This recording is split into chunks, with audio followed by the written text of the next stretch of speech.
Okay, ladies and gentlemen, I have 9 o'clock. I call this Sawyer County Public Safety Meeting to order. Madam Chairman, can we have roll call? Or Madam Clerk, That sorry. works too. Ron Buckholz. Present. Ed Peters. Present. Jason Weaver. He's not the phone call on there, is he? I don't know. Can we admit that person? Okay, and roll call, Jason Weaver. Mark Helwig, Yes. Marshall Savitsky. Here. Have a quorum. Okay. Pledge of allegiance. Pledge allegiance to the flag of the United States of America, to the republic for which it stands, one nation, under God, indivisible, with liberty and justice for all.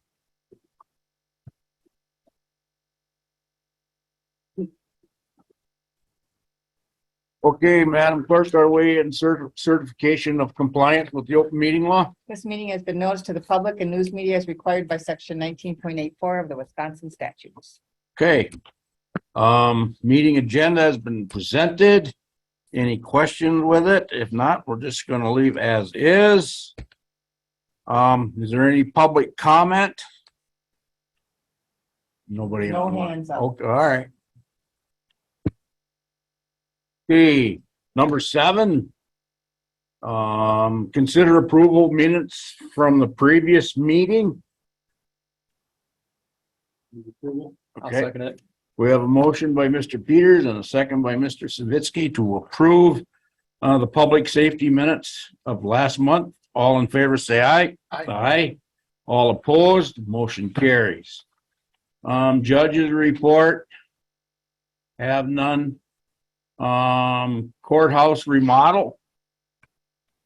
I don't have any significant updates from last month. All right. It's on schedule for the turnover date, and furniture, and You didn't have any last one. there's been no surprises or changes, so Good thing. it's. Well, that's a good thing. Yep. All right. Number 9, Clerk of Courts Office Report. Marge? Oh, wow. Well, that's good. Any questions for Marge? Okay. All right. Thanks, Marge. District Attorney's report. I don't know. We should take that off because he told me he's never going to give us a report because he has nothing to report. Remove it. I haven't talked to the judge yet to see if we could get something, any little thing from him would help, but. All right, number 11, Sheriff's Department report. Communication Center report. Good morning, Mr. Chair. I'll start off, with us today. We have, Deputy Carter Hartling. He's going to, assist us in presenting. Last month, information was requested about electronic monitoring. Oh, sure. Regarding inmates and Mhm. jail process there. So we'll do that, when we get to the jail report. The sheriff's office appreciates the 2 positions granted by county administration and the county board. We are going to add one of the positions to make an 8th jailer. This gets us working towards having 2 full-time jailers.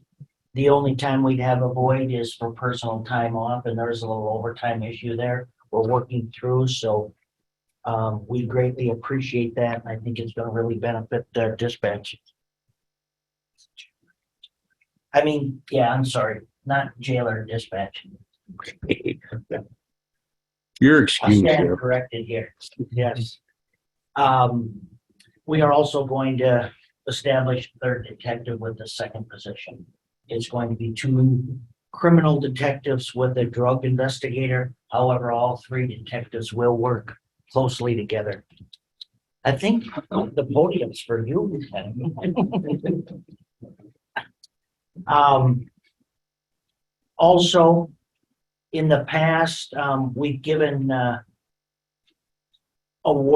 service awards for outstanding service by law enforcement members, first responders, and citizens. In the past, this committee has asked us to forward that to the full board. Yep. So we're just letting you know we have received quite a few nominations. We've had some excellent service by many community members, including law enforcement. We established an awards committee, and that awards committee is made up of staff in all divisions in our sheriff's office. And the intent is to have it reviewed and making sure that the service is service that is above and beyond our typical duties. Whether it's risking our life to serve another, reacting or serving much more than the average could accomplish, or acting or serving way above our training level. These recommendations by the committee are then forwarded to the sheriff, and then the sheriff decides whether it's approved or not by our policy. And as long as I'm sheriff, what our nominating committee approves is what I support as well. Okay. So with that, I'll yield to the chief with the communications report. Okay, thank you, Sheriff. Dispatch is still having difficulty covering shifts, especially now that everybody's trying to use their benefit time, their vacations and everything. So, many of the full-time dispatchers have been working a lot of overtime. Two of our new trainees that are about this close to finishing up with their training. So we'll have those two, both applied for a full-time position. So that's good news. Yes. We've been working with CenturyLink Lumen Technologies regarding an annual maintenance agreement for our 911 system. It seems when we purchased the system, there was a 5-year contract for maintenance, and now we have to go on our own, and it was a lot more spendier than we thought it was. So Yeah, always. it's in the tune of like $12,000 a year. Ooh. So as the sheriff mentioned, first of the year, be adding the second dispatcher or the new position in dispatch. So hopefully we can get coverage, it's 2 people on for each shift. So that's going to take some unique scheduling on how to do that. So Corey's been working on that. Corey had applied for an Enbridge grant for a new drone for the sheriff department. We were informed by Enbridge that the grant was denied. It seems like Enbridge doesn't support grant funding for any type of surveillance equipment. So that grant was denied.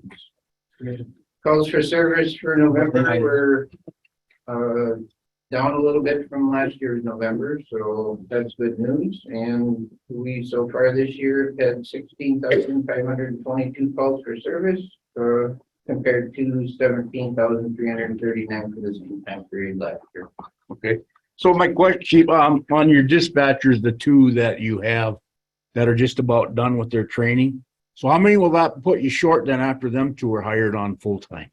Well, we have 1 full-time position, plus we have a dispatcher that actually works a part-time position. So she works 30 hours a week. So that would probably give us close to full coverage. There is rumor we might be losing that person, so we don't know. Hopefully it's just a rumor. We've had 1 applicant apply in the last maybe month. They're moving to the area, I believe in January, so she was going to stop in when she's in the area and do some shadowing and stuff to see if it's something. She has no dispatch experience, so it's something that she'd be interested in.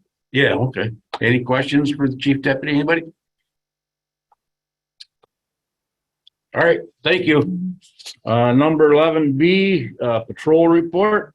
Thank you, Mr. Chairman. You'll see by my report that we did have a slight increase on patrol calls to 785 at this time last year. However, we had 1,022, so that's a decrease from last year. We, for this period, issued 25 citations for traffic offenses, 2 written warnings, and 20 non-traffic citations. And under the community maps, there have been a total of 23 crashes, 8 with personal injury, 0 additional fatalities in our county, bringing our total crashes to date to 282 for crashes, 85 for personal injuries, and we did. And now, for my last report, there were 2 fatalities. This month, there is 4 that have finally been finalized in the investigation process. So that explains why those did pop up on doubling the amount. We are having initial planning for the American Birkebeiner We talked to Chrissy Mackey and the event coordinators, and they don't anticipate any major changes this year. And we are still working with our U.S. Forest Service partners to increase our patrols and presence in the Chequamegon Nicolet National Forest. We have a grant that will be closing out by the end of the year to help offset some of the hourly costs there for increased patrols. So hopefully we can get that factored in by the end of the year. Okay, thank you, Lieutenant. Any questions for Lieutenant Rapinski? Nothing, Mark? Good. All right, thank you. Number 11C, jail report. Lieutenant? Thank you. Numbers from October to November are very similar. Average daily population for October was 82.8. Back in October was 80.8, so close there. Females were still holding around that 20 mark. They are all housed in Barron currently. We do have one of those, I believe, that is out on a monitor. 62 males. Average probation incarceration is 11.4, which is approximately 13.8% of our population right now. Average pre-sentence incarceration is at 51, which is about 61.6% of our current population. And average sentence inmates is 20.4, which is approximately 24.6% of our current population. We have 3 inmates out on electronic monitors, 2 males and 1 female, and we currently have 20 females in Barron County being housed. Okay, so how are we doing with the female jailers? We interviewing any or? We interviewed one yesterday. We are moving forward in the hiring process. It's quite a lengthy procedure, getting drug screens, physicals, safety valves back. Those have been scheduled, but we do have 1 female. Okay. And that's all we currently have. Well, that'll help. All right. I agree. Any questions for the lieutenant? No, moving on to electronic monitor, gentlemen. Yeah, we're gonna do him next. What's his name again? Deputy Carter. Deputy Carter, you want to give us an update on them monitors and how they work and what they do and who gets them? Sure. So I'll start from the beginning. When a person is sentenced to jail, the court has to authorize the Huber eligibility. And where I start is I usually get a judgment of conviction from our court officer stating that this person is eligible. So I take a look at if they have any body-only warrants from other counties, any cash bonds or probation or parole holds. Hopefully they don't have any of those things. They have to classify as a minimum inmate. And when they report to the jail, they have to pay a couple of fees, a booking fee, which is $25. They have to pass a urinalysis. It has to be clean. And then as long as they're Huber eligible, we can authorize their Huber, which they need to get on the electronic monitoring program. And we do have a set criteria for that. They have to be at least 18 years old. They can't be sentenced to a felony drug-related offense, a felony sex offense, or any violent crime. They must not have any major Huber or jail rule violations. If they're going to go out on the monitor, they have to work at least a 35-hour work week, or they can be on monitor if they're doing educational things like going to Northwood Tech, or they have a family member with a health crisis and they have to take care of them, or kids or housekeeping. They have to have a working cell phone at all times, so to be able to be in contact with them. And they also have their own set of fees to pay for their monitors. To be out on monitors, $20 a day, so $140 a week. They have to pay the first week in advance and keep up on those payments. Oh, the inmate has to pay that? Yes, Okay. yes. And if they have an OWI 4th or later, we also place them on an alcohol monitor, which is an additional $10 a day. So $210 a week. Just for my information, well, maybe the committee too, who monitors them? How do they monitor them when they got them on? Myself and the staff at Justice Point, we have a program that we can log into and see where they're at all times. Oh, okay. It updates every minute. We can see exactly where they're at, how fast they're going, I can type in a date and see where they were, where they went, and it's Okay. pretty nice. Yeah, yeah. Okay, any more questions for him? No, that was a good question, thanks. Yep. The one thing I just want to add too is, this is, continually a rolling process here with some flexibility, but we want to make sure it's successful, and it's always that balance of keeping the community safe, giving some latitude and helping inmates proceed forward and be successful members of our community, but still having that component of accountability so that it keeps our community safe as well. Yeah, well, that's good. Thank you, Deputy Clerk. Thank you for the information. Nobody else has any information they want to add questions to ask? Okay.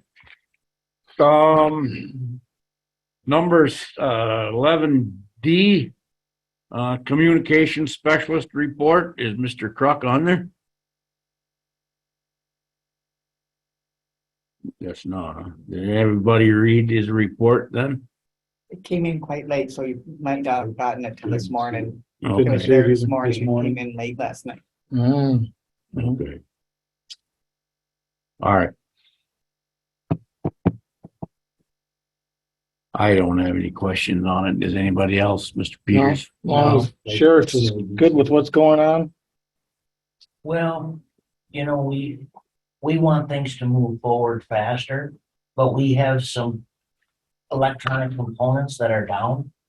Dispatch at the leveling system, and we're working with EF Johnson, and it's a crisis everywhere, especially with electronics. They don't have help, or they don't have the parts, and we have not had a response back from EF Johnson on repairing this unit. This component is at the cost of $28,000.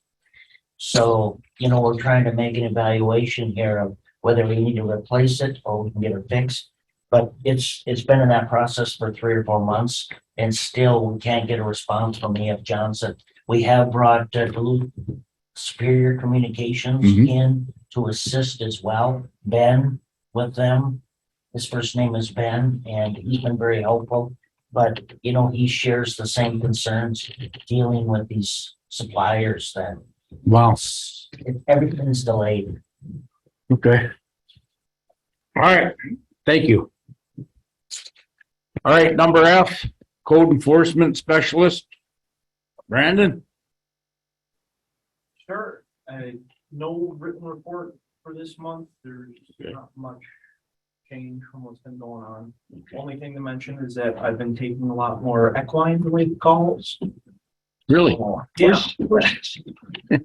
So I guess that's the time for it. But other than that, it's nothing else really happening. Still working with Tim and maintenance to get the facility over there up to standards. So you don't have to carry a saddle with you or, go out on one of these calls? Okay, just to ask in case you had to ride it somewhere to get it back. All right, any questions for Brandon? That great thing on your uniform.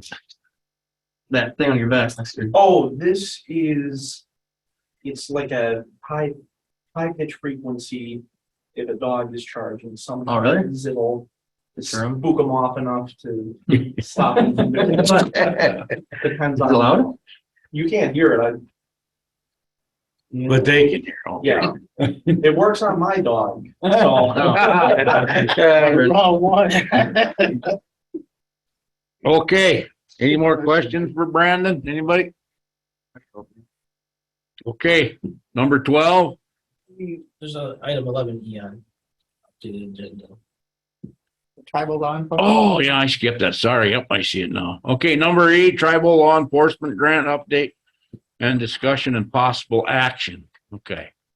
Andy, what can you tell us about Well, this? you've heard about this for a couple of, well, you've heard about this in prior years. Previously, the county and the tribe applied for this tribal law enforcement grant that's available. It's been applied for by the county for some joint activities. It's been a fair amount of work to file that application and implement those projects. We took a little bit different approach this year with the sheriff's support. And we still want to be cooperative with the tribe, but essentially we told the tribe and the state that we were fine if they just wanted to grant the money directly to the tribe. that wasn't possible based on the current rules of the program. And so essentially we're sponsoring an application for the tribe for tribal animal control, which will help them, help both the county and the tribe by not having as much law enforcement time devoted to that activity. So what's in the packet here is the agreement, which is essentially the grant application that shows the, under the narrative describes the animal control program, and the benefits of it. The money would flow directly to the tribe for this purpose. And we would just need to pass the resolution. We just, like a couple other things, getting these things put together right up until yesterday. So the resolution that was in The packet is the incorrect. packet wasn't, didn't have all the blanks filled in, so updated hard copy. Essentially, it's the template. It just came in this morning. Just got added this morning. On the other one, I was looking. It just fills in the blank that it's for tribal animal control. And last year, it looks like when the county did the resolution, because the administration committee passed it through, so we added public safety to the resolution as well. Otherwise, it's all template. Whether resolution. What did the tribe do their part as? Cause there was something we were waiting on from them, wasn't there? In prior years, we did the application. Joe probably did the application 4 times last year. Worse. Yeah. So rather than do that, we just said we would be the pass through, and the tribe actually put together the applications. They'll administer the program. So everybody's okay with it? Well, Sheriff, are you okay with this? Yes. Okay. All right. You guys have any more questions on this? I mean, short notice. It's a good thing. We need a motion. You're right. We'll second motion to approve it. I'll second it. Okay, we have a motion by Mr. Savitsky and a second by Mr. Helwig to approve the resolution. And will this get sent back to admin or will it go to the county board? Admin run the board. Okay, Forward to admin. okay. All right. We're just gonna do a roll call on it, right? Do you want to do? Or are we gonna use this thing? I mean, it's what we got. Let's use it. Okay, let me switch to. Okay. Exciting. Marshall needs a lesson anyway. Yeah, you never got Share the, screen. I'm gonna hit the wrong one. Where's my share screen option? It's gone. There it is. Okay, and I was at home for the county board. Last one? Yes. I had to say yes or no and then you. okay, you can click your vote.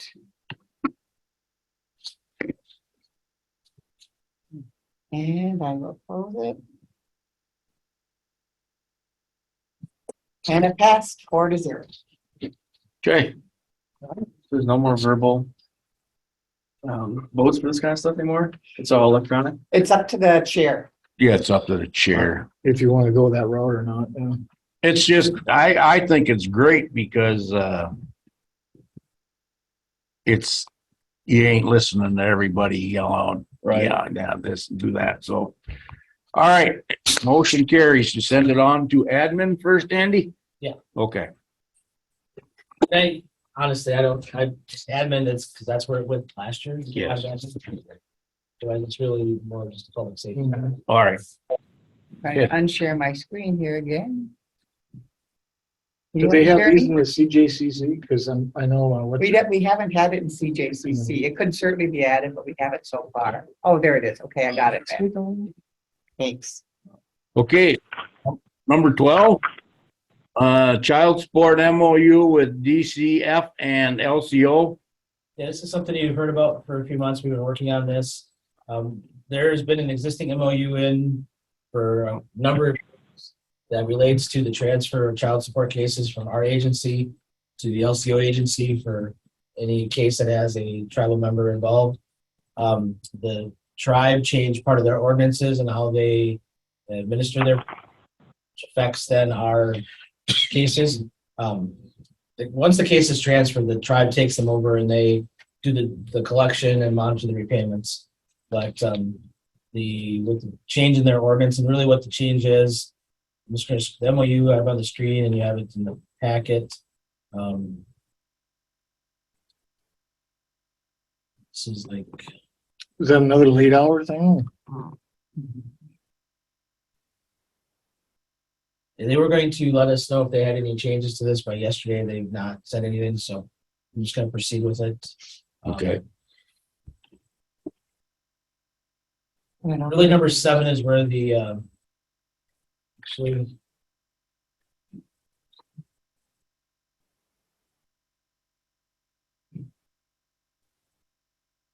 I'm going to share a different version of it, because the one that's in the packet doesn't have the edit.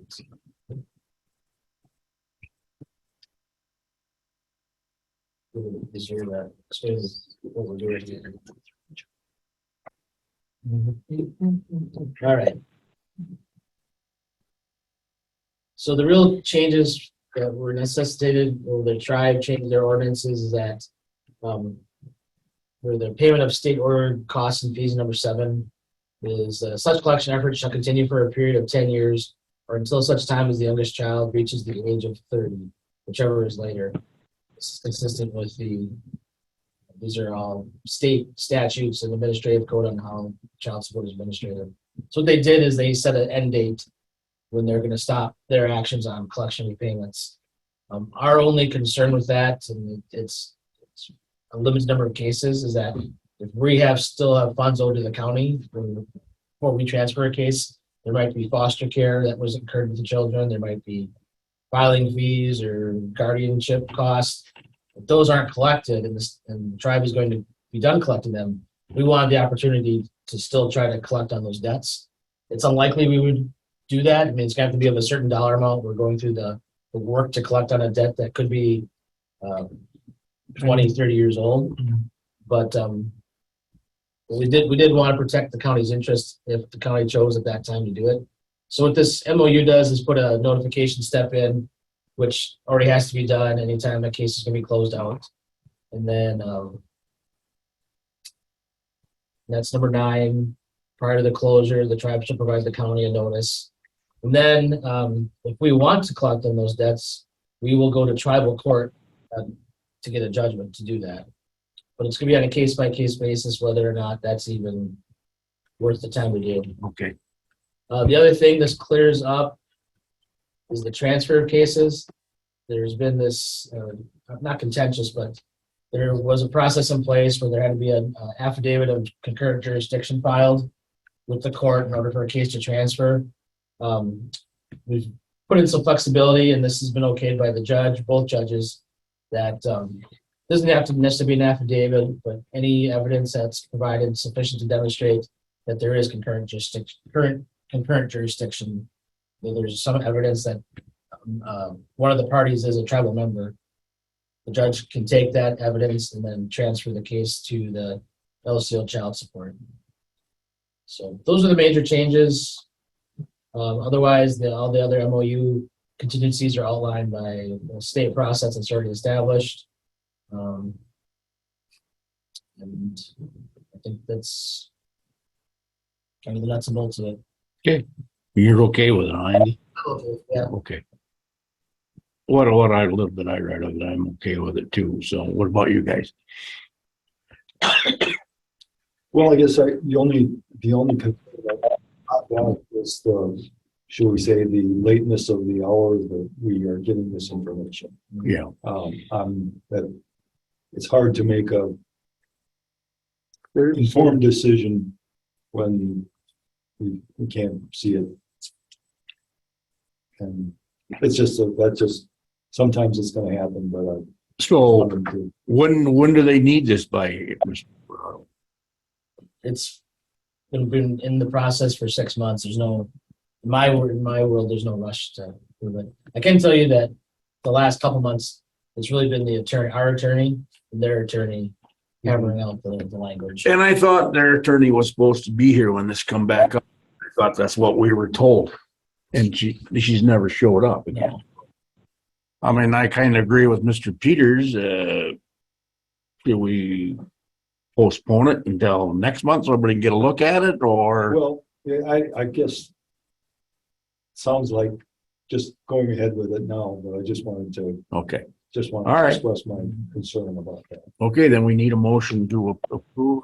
I'll move to approve. I'll second it. We have a motion by Mr. Peters, a second by Mr. P to approve the MOU and with the DCF and LCO. Child support thing. So. Should we do this? Lynn? You sure can. Let me try to share this screen again. That's the only problem is switching back and forth to Yeah. that. I've got it open. You could certainly vote now and then I can turn my screen around and make Okay. it quicker. Just need Marshalls. Sorry. It didn't click. Try it again. Oh. There we go.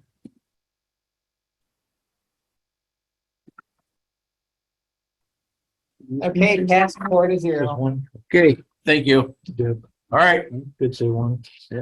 We have any more discussion on this? We already voted on it, so, but. Yep.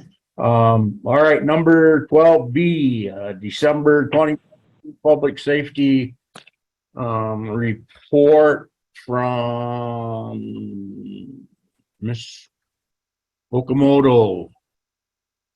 Don't she come in anymore neither? Rarely.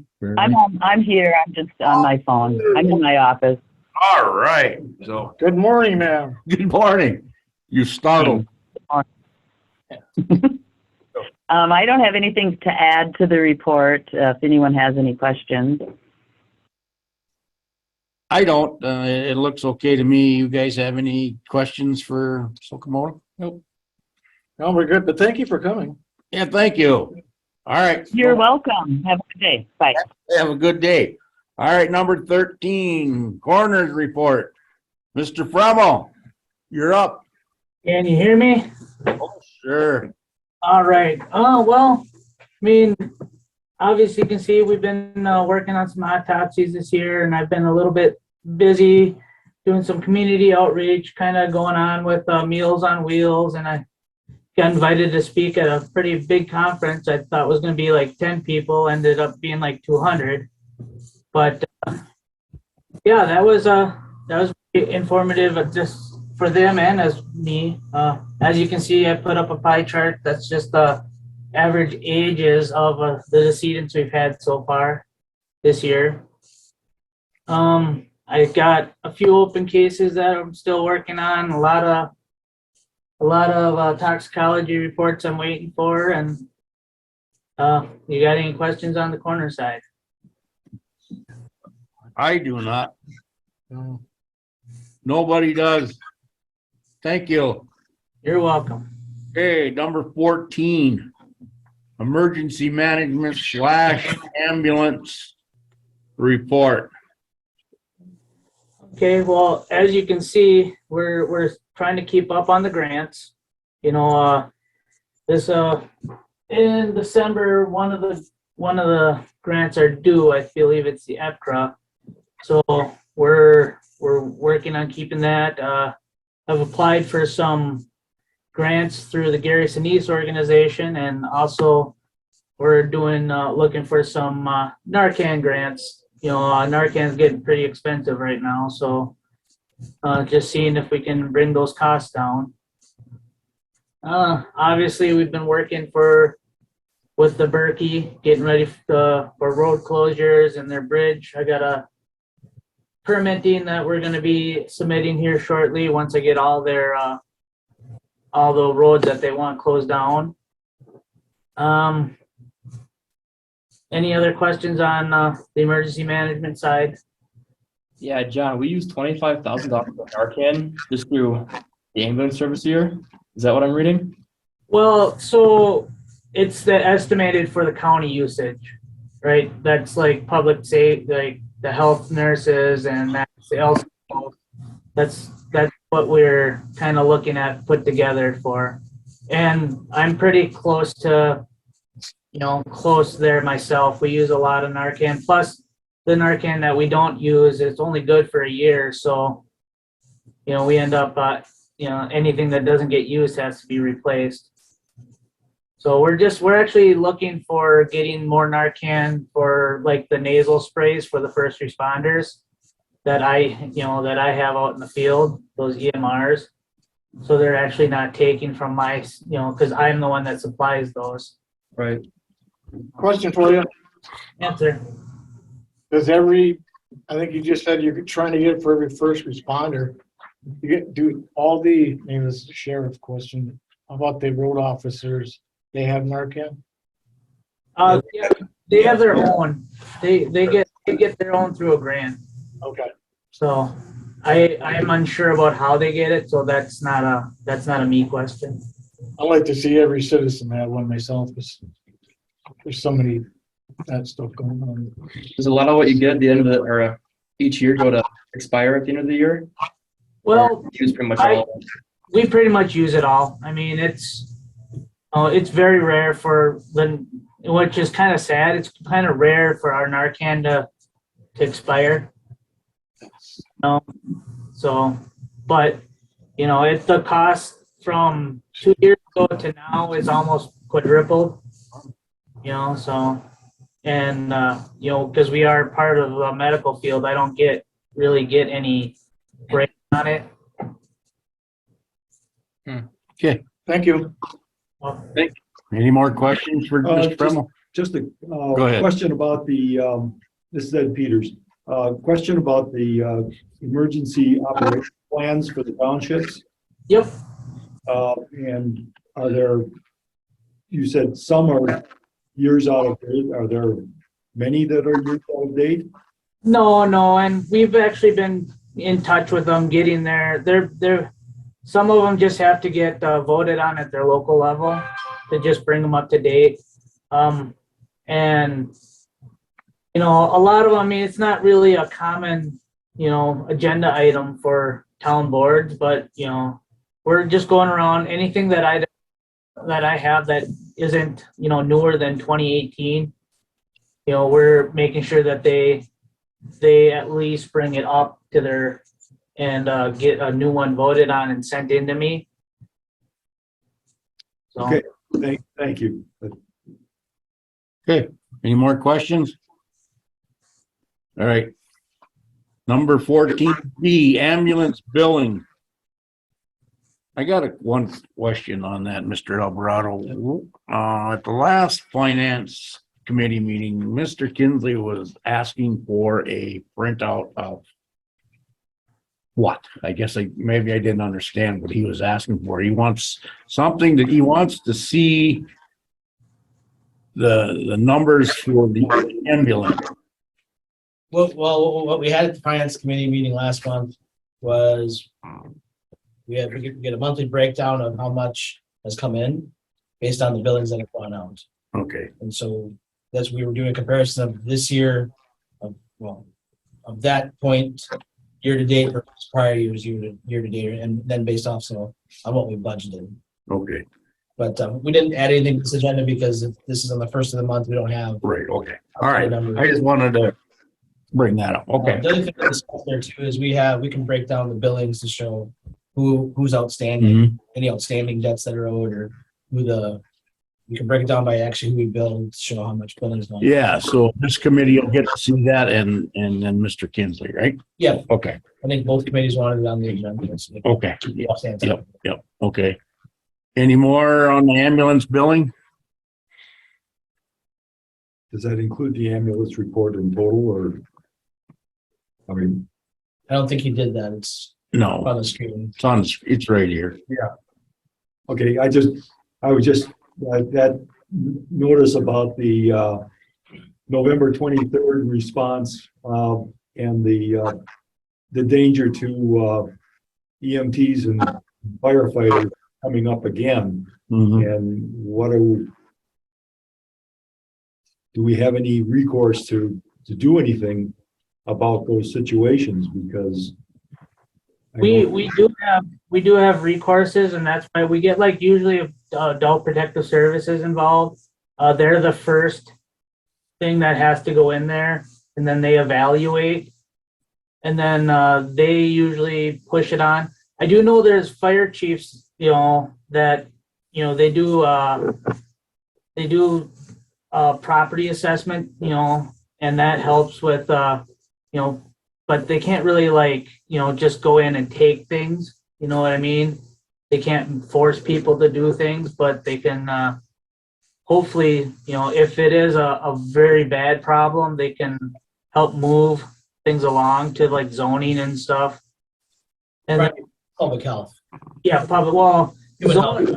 yeah, public health, but, yeah, and that's why we actually have a direct line of communication through the EMS side with Adult Protective Services and Child Protective Services and stuff from here. So, and then, what happens after that, that's, hopefully, and a lot of times things get fixed by their family members. But, every once in a while, there are some that, are pretty serious. And we do talk about this. And if you've been around for a while, on the corner side, I've talked about this kind of stuff before. So. Yes. Yes. Well, this has come up in the town of Draper. There's a particular couple of properties that are raising some serious concerns on the local. I do know one of my firefighters, EMTs, Jim Onerheim, he did a lot Yes. down in Eau Claire when he was a fire inspector. And he's kind of like a guy that I kind of lean on of what we could do here. But I don't think there's an actual process like they do have in Eau Claire.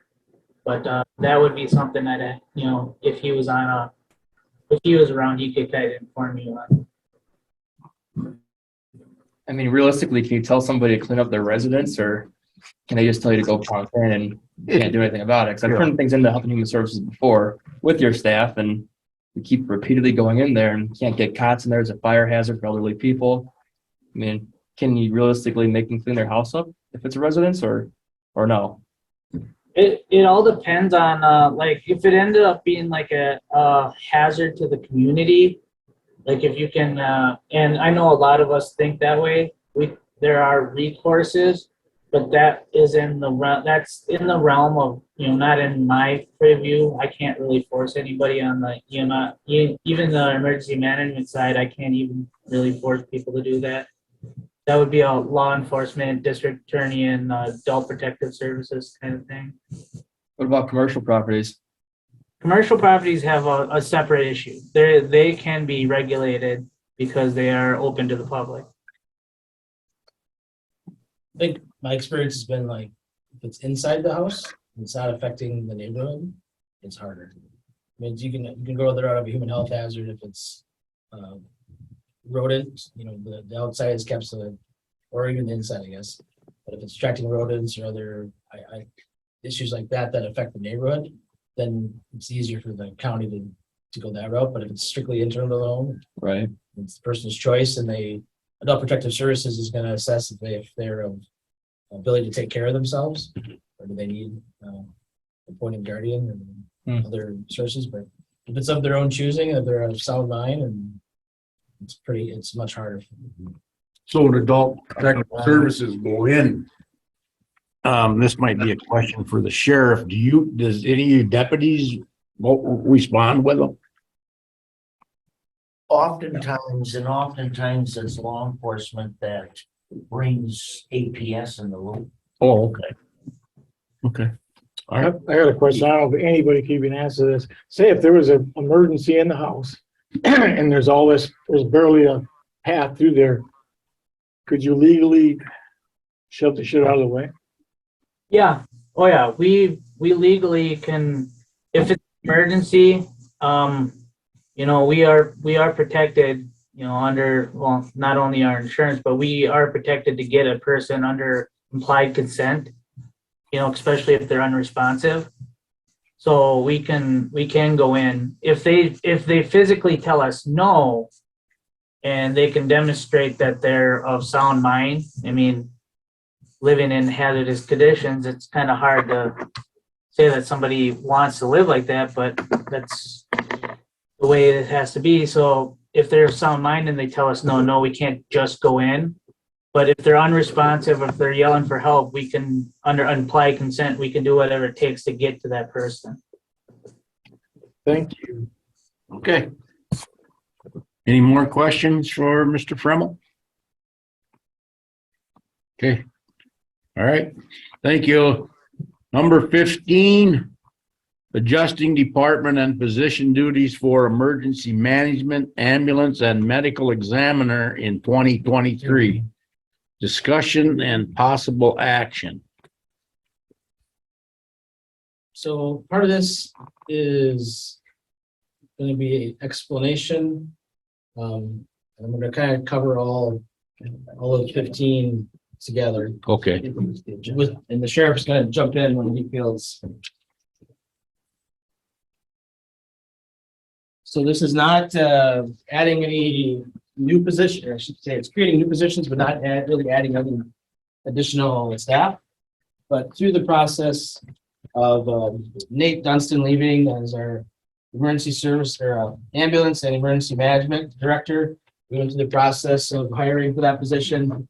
As you know, John Fremmel was appointed interim, and then after the application process and interviews, I made a recommendation to the committee to make him the full-time appointed ambulance director and emergency management director. Actually, I think probably through the course of that process, the sheriff and I had some discussions about alignment of positions, some things happening in the sheriff's department that he was working on. And actually, prior to us knowing that Nate was leaving, John Fremmel had indicated he was not going to run for coroner. We had nobody run, so I brought forward creating a ME position that would be an appointed position rather than an elected position. So kind of throwing everything in the pot here to a conclusion. With all those factors in place now, we took a look at, and the sheriff and I have discussed aligning people with the jobs they can do the best at and addressing some of our other needs. And just how we're going to implement the medical examiner position as well. And so what we decided to do, or what the direction I'm going in, is creating an emergency services department, which really is just making sure we use the words emergency services for some budgeting and levy purposes, but it would essentially be the ambulance and ME operations under that umbrella. All but one of our current coroners are employees of our ambulance service already.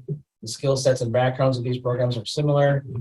I tend to think that the coroners, the deputy coroners, were already doing some coroner work while they were waiting for calls on the ambulance, which may or may not have been right, but it probably made sense to utilize that time that way.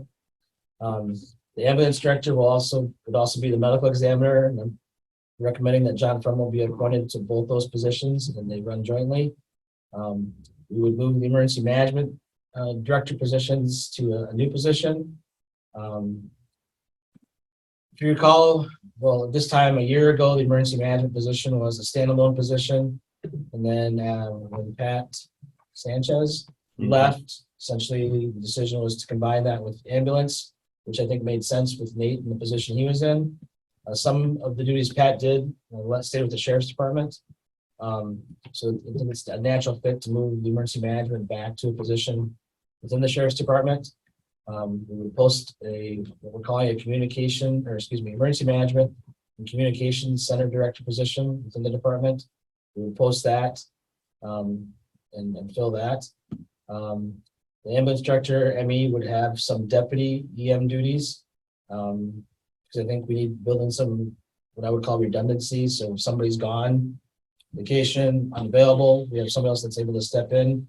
Similarly, with the ambulance and ME positions, we would have we're going to designate an assistant in the ambulance side.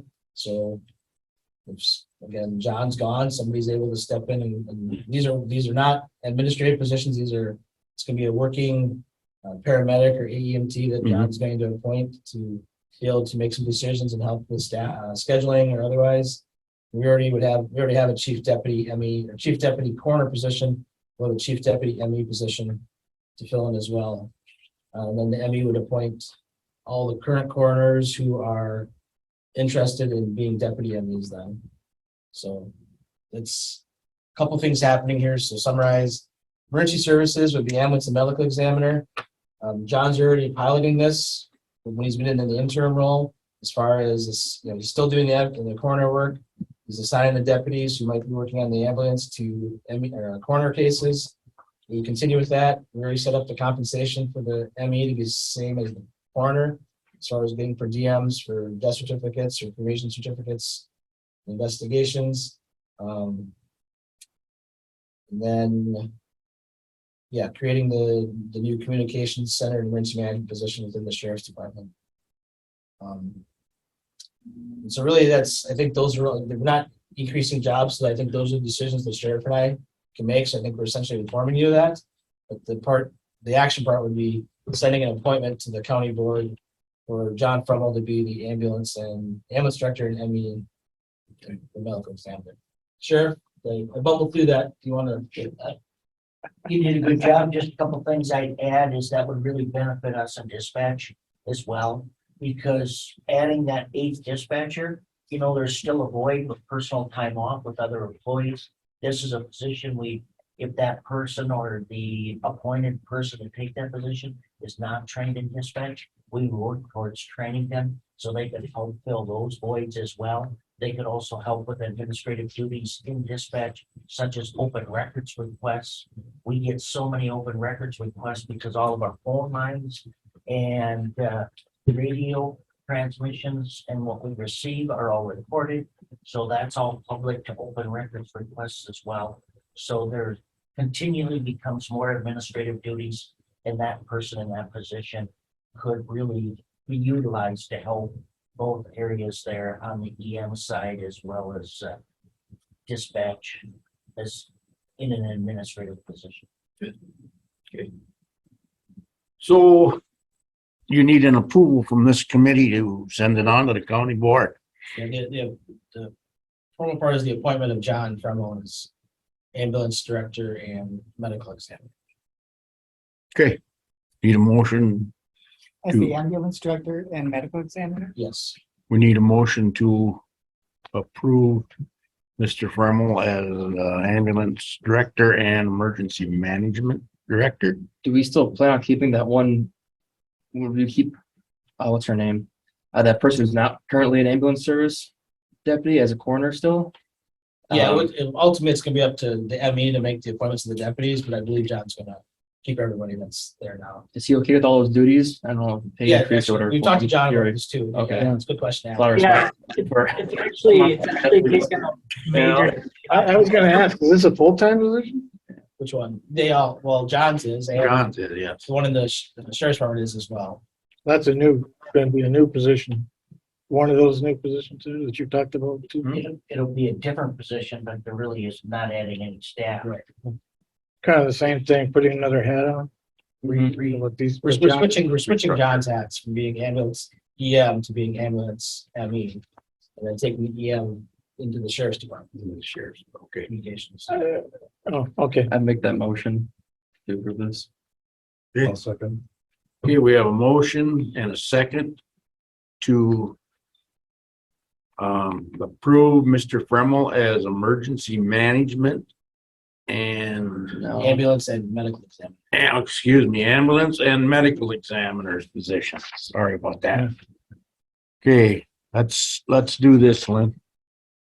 Okay, go ahead and cast your vote.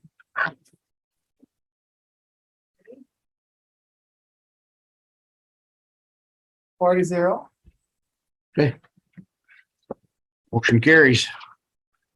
All right, so number B, establishing an emergency service department and ambulance medical director, ain't that kind of what we just did? Yep. So we're going down to number C, right? And that we're sending on to the county board, the motion that we just approved, right? Correct. Okay. So number C is appointment for ambulance director, medical examiner, and emergency management director. Yeah, I left the emergency. You just did that. I think we did the whole thing, didn't we? You did the whole thing. Yeah, I'm good with that. The only So, thing, just to make sure until we hire the new person, John is also the interim emergency management until we have that person in place. okay, What person are we We want hiring? the position in the sheriff's department. Oh. We need to post that I'm hopeful that we're gonna have some internal candidates that would be interested, so we don't have to do a longer posting or hiring process. So how would that be posted? I mean, what would be the wording on that? I guess I'm just curious. The job title is Emergency Management and Communication Center Director, Okay, so we'll post it internal to see what interest there is okay, first. all right, okay. And it was called what? Emergency Management and Communication Center Director. That's a tough one, I'll live. Put that on name tag. It's big. You like, I'll have to ask Yeah, her. like Medallion or something. Okay. Any more questions? All right, you got it all in? I think so. I'll check with Andy to clarify. Okay. Number 16, Criminal Justice Coordinating Council update. The biggest thing there is we're trying to wrap up, the TAD grant, treatment and diversion, grant program. We received preliminary, award. Last couple of weeks, we've been going back and forth with the state to get that finalized. That'll get us all fully up and running in 2023 with the treatment court and the diversion program. Diversion's already occurring. Then I believe the committee is still talking about how to use the opioid funds that have already started to come in. I think within the next couple of months, they'll have something. But I know they have some ideas. It's just a matter of determining the priorities of them. you know what, don't, The other thing we've done there, I think it's noteworthy, is asked Human Services who have not been a part of the CJCC to start attending from the juvenile justice side and the mental health side. 'Cause that's a lot of where our discussions lead to. Lynn, is that meeting next Wednesday at 12? Yes. Are you on that committee? Yeah. All right, is that it, Mr. Alvarado? Yes. Okay, any more questions? All right, number 17, future agenda items. I don't have any at the moment. Do you guys want anything to go on the agenda for next month? We ever do a walk through the courthouse? Or is that gonna be a whole county board? Yeah, we haven't had no time, but we talked about the next construction meeting about a time where we can get people to walk through the new building. Okay. Yep. Yeah, because all the floors over there are poured now. Things are starting to take shape where it's probably a good time to take a walk through. All right, any more questions? Nope. All right, number 18, correspondence reports from conferences and meetings. None. Thank you, everybody. Sheriff's Department, thank you for all your information and keep up the good work. And tell your deputies to be safe out there as well as you guys. Thank you. We're adjourned. Thank you, Chairman.